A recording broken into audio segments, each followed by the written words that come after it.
તો નમસ્કાર મિત્રો, ફરીથી સ્વાગત કરું છું એક નવા વિડીયોમાં। તો આજે આપણે વાત કરવા જઈ રહ્યા છીએ ગ્રેવસ્ટોન ડોજીની। તો મિત્રો આપણે ડોજી પેટર્ન અત્યારે શીખી રહ્યા છીએ। તો આની પહેલાં મેં જે વિડીયોમાં વાત કરી હતી ને એ હતી ડ્રેગન ફ્લાય ડોજી, બરાબર। આ રીતની ડ્રેગન ફ્લાય ડોજી, બરાબર મિત્રો।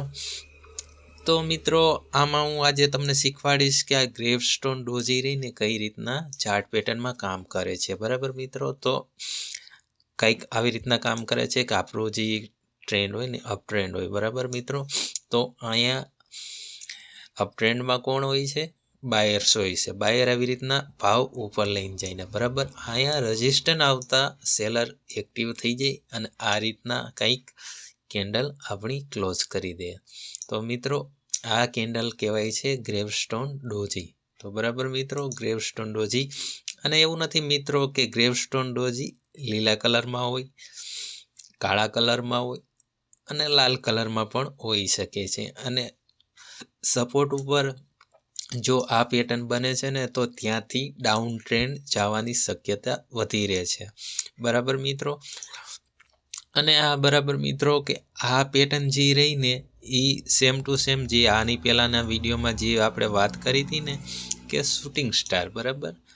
તો શૂટિંગ સ્ટાર અને ગ્રેવસ્ટોન ડોજી બેની સાયકોલોજી એક સરખી જ હોય છે। શૂટિંગ સ્ટાર પણ આવી રીતના કામ કરે અને ગ્રેવસ્ટોન ડોજી પણ આવી રીતના કામ કરે છે। તો મિત્રો તમને સમજાઈ ગયું। તો હવે હું તમને જે મારી પીપીટી છે એમાં હું તમને લઈ જાઉં, બરાબર। અને કઈ રીતના ચાર્ટમાં જે મેં આ બનાવ્યું છે ને ચાર્ટમાં કઈ રીતના કામ કરે છે ને એ તમને દેખાડું એટલે તમને એકદમ ક્લિયર સમજાઈ જશે કે જે આ ગ્રેવસ્ટોન ડોજી છે ને એ આપણે ચાર્ટમાં કઈ રીતના કામ કરે છે અને કઈ રીતના આપણે એને ટ્રેડ કરી શકીએ। તો મિત્રો જેમ કે આવી રીતના આપણા બાયર્સ જે હતા એ આવી રીતના ભાવ ઉપર લઈ જતા હતા, બરાબર મિત્રો। તો અહીંયા રજિસ્ટન્સ આવતા આ રીતની જો આપણી એક કેન્ડલ ફોર્મ થઈ, બરાબર। આ રીતની એક નાની અમથી કેન્ડલ બની અને ત્યાંથી ટ્રેન્ડ આપણું રિવર્સ થઈ ગયું અને ત્યાંથી આપણો ભાવ નીચે આવવા માંડી ગયો, બરાબર મિત્રો। તો આ રીતના આપણા ચાર્ટમાં કંઈક ગ્રેવસ્ટોન ડોજી કામ કરે છે અને દેખાય છે। અને આ મિત્રો આમાં આપણે એન્ટ્રી ક્યાં કરવાની થાય અને આપણો સ્ટોપ લોસ ક્યાં રાખવાનો થશે એ પણ હું તમને કહી દઉં। તો મિત્રો જેવી તમને રેઝિસ્ટન્સ ઉપર જો આ કેન્ડલ દેખાય ને તો ખૂબ સારી રીતના કામ કરે છે। તો મિત્રો જેવી આ રેઝિસ્ટન્સ ઉપર આપણી કેન્ડલ દેખાય તો જે એનો લો બ્રેક કરે ને ત્યાંથી આપણી એન્ટ્રી થઈ જશે, બરાબર મિત્રો। અને હા, ત્યાં આપણી એન્ટ્રી થઈ જશે અને સ્ટોપ લોસ ક્યાં રાખવાનો રહેશે તો જે એનો હાઈ હોય છે ને ત્યાં અથવા એની પહેલાંની જે કેન્ડલ હોય છે એનો જો હાઈ હોય ને ત્યાં પણ આપણો સ્ટોપ લોસ રાખીએ, બરાબર મિત્રો। તો આ રીતના આપણી ગ્રેવસ્ટોન ડોજી કામ કરે છે અને તમને રિયલ ચાર્ટમાં પણ દેખાડી દઉં કે કઈ રીતના ગ્રેવસ્ટોન ડોજી કામ કરે છે મિત્રો। તો આ આપણે જે ચાર્ટ મેં અત્યારે ખોલ્યો છે ને એ બીટીસી યુએસડીટી એટલે બીટકોઇનનો ચાર્ટ છે, બરાબર મિત્રો। આના મિત્રો એક ખાસ વાત યાદ રાખજો કે મેં તમને પીપીટીમાં જે રીતની કેન્ડલો બતાવીને રિયલ ચાર્ટમાં તમને પરફેક્ટ એવી કેન્ડલો જોવા નહીં મળે। 19-20 આગા પાછી રહી છે પણ એ આપણે અનુભવ જેમ થવા માંડે ને જેમ તમે પ્રેક્ટિસ કરશો, જેમ તમે કેન્ડલો ઓળખતા શીખી જશો એ રીતના તમને અળવળવે બધું મગજમાં બેસતું જશે, બરાબર મિત્રો। તો આ રીતનું આપણું એક અપ ટ્રેન્ડ હતું, બરાબર મિત્રો। અહીંયા થોડુંક માર્કેટ સાઇડવેઝ રહ્યું, બરાબર। તો મિત્રો તમને અહીંયા એક દેખાય છે, બરાબર, કે આ જગ્યાએ એક સ્ટ્રોંગ સપોર્ટ છે, બરાબર મિત્રો। તો એ તો સપોર્ટ તમને દેખાય છે કે મેં તમને વાત કરી કે રેઝિસ્ટન્સ ઉપર, તો આમાં તો રેઝિસ્ટન્સ નથી દેખાતો પણ જો મિત્રો આ એક મેં ટ્રેન્ડ લાઇન દોરી છે, બરાબર।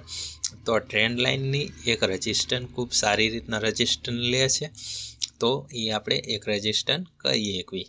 તો બરાબર મિત્રો, તો જો આ જગ્યાએ એક આપણી નાની અમથી ગ્રેવસ્ટોન ડોજી થાય છે. અને મેં તમને એમાંય વાત કરી હતી મિત્રો કે જે આપણે પીપીટીમાં જે રીતના અને કેન્ડલો બનાવેલી હોય છે ને પરફેક્ટ એવી ન હોય, 19-20 આગે પછી હોય, પણ આમાં ઘણા બધા ફેક્ટ આપણે ભેગા કરવી ને ત્યારે આપણને અનુભવ આવે છે. અને સ્ટોક માર્કેટમાં અનુભવથી જ તમે પૈસા કમાઈ શકો છો. બરાબર મિત્રો, તો જેમ બને એટલી કેન્ડલોની પ્રેક્ટિસ કરો. અને મિત્રો મેં કીધું હતું કે અહીંયા આપણી એન્ટ્રી થઈ જશે. બરાબર, તો જુઓ અહીંયા તો આપણને એક સ્ટ્રોંગ સપોર્ટ દેખાય છે, તો અહીંયા આપણે એન્ટ્રી ન કરી શકીએ, કારણ કે અહીંયા એક સ્ટ્રોંગ સપોર્ટ છે. 1 2 3 4 વખત સપોર્ટ લીધો. બરાબર, તો કદાચ અહીંથી સપોર્ટ લઈને પણ ઉપર જઈ શકે છે. એવું થાય ને મિત્રો, બરાબર એવું થાય. તો આપણી મિત્રો એન્ટ્રી ક્યાં થાય? જો આ કેન્ડલ બની, બરાબર, અને આ એનો સપોર્ટ જ્યારે બ્રેક કરે ને ત્યાં આપણી એન્ટ્રી થઈ જશે. તો આ જે આપણો સપોર્ટ બ્રેક કરે ને અહીંયા આપણી એન્ટ્રી થઈ જશે. અને આપણો સ્ટોપ લોસ ક્યાં લાગી જશે? આપણે અહીંયા પણ લગાડી શકવી. બરાબર, આ આપણી એન્ટ્રી અને આ આપણો એન્ટ્રી અને આ આપણો સ્ટોપ લોસ. બરાબર, અને ત્યાંથી જો આપણને એક ડાઉન ટ્રેન્ડ જોવા મળ્યું અને ભાવ નીચે પણ આવી શક્યો. બરાબર, તો આ રીતના આપણી ગ્રેવસ્ટોન ડોજી આ કામ કરે છે મિત્રો. તો તમને સમજાઈ ગયું છે કે આપણી ગ્રેવસ્ટોન ડોજી કઈ રીતના કામ કરે છે. અને મિત્રો આ વિડીયોથી જો તમને કંઈક નવું શીખવા મળ્યું હોય ને તો શેર કરો તમારા એવા મિત્રોને જેને સ્ટોક માર્કેટ શીખવું છે. અને આખી આ આપણી જે સ્ટોક માર્કેટમાં જેટલી કેન્ડલો બને છે ને એની આખી મેં એક પ્લેલિસ્ટ પણ બનાવી છે. એ તમને વિડીયોના એન્ડમાં આવતા મારી ચેનલમાં જશો એટલે પ્લેલિસ્ટમાં જશો એટલે તમને આખી પ્લેલિસ્ટ મળી જશે. એની પ્રેક્ટિસ કરો. જ્યાં સુધી તમે મિત્રો પ્રેક્ટિસ નહીં કરો ને ત્યાં લગી સ્ટોક માર્કેટમાંથી પૈસા નહીં કમાવી શકો. બરાબર, પહેલાં લર્નિંગ કરો, અર્નિંગ એની ઓટોમેટિક હાથે થવા જ માંડશે. તો પહેલાં લર્નિંગ ઉપર ધ્યાન આપો અને પછી અર્નિંગ ઉપર ધ્યાન આપો. પહેલાં શીખવામાં ધ્યાન રાખો. શીખી જાઓ ને એટલે પૈસા તો તમે ઓટોમેટિક બનાવવા માંડી જ જશો. તો આ વિડીયો અહીં પૂરો કરું છું. આ વિડીયો ગમ્યો તો લાઈક કરો અને સબસ્ક્રાઈબ કરો મારી ચેનલને, જેથી કરીને સ્ટોક માર્કેટના બધા અપડેટ હું તમને આપતો રહું. તો થેન્ક યુ.